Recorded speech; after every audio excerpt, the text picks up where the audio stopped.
Away from the battles in this long-running conflict, time feels like it has almost stopped.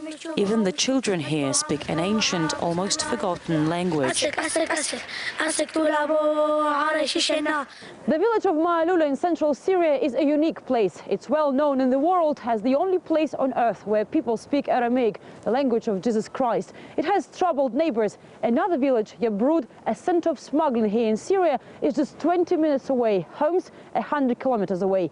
But this place is one of few in the country that has not seen any trouble or violence since the uprising began. Home to an Orthodox shrine, a 4th century Catholic church and dozens of mosques, this town's religious heritage is solid. Its residents, the legacy's keepers, have a specific explanation of this luck. God saves us. This tragedy didn't come to us because God loves this city. But it seems that God is not the only one to watch carefully over this Christian-dominated community in a mostly Muslim area. In Homs, we feel sad because the people don't respect the government. We are afraid that these people will come here to try to disturb us and destroy our peaceful life, as they did in Homs and many cities. But we trust the army and security and state.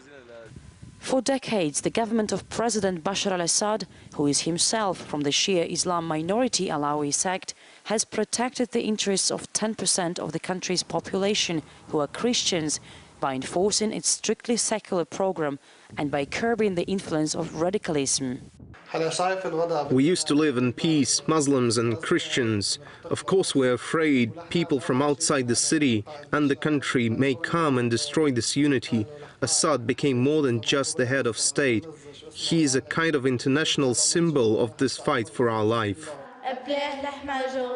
When the time came, the people returned good for good. Mother Pelagia of the St. Thecla monastery says the people here didn't join the uprising not because they were scared of the regime, but because they were scared to lose this regime. There were people here. They wanted to push us against the government, the president, the army. If you hear the army enter the city and kill people, believe me, this is a mistake. The army is here to protect people. God bless Assad. He did a lot to protect this state and make it strong. Fears mount, though, that these efforts will not be enough.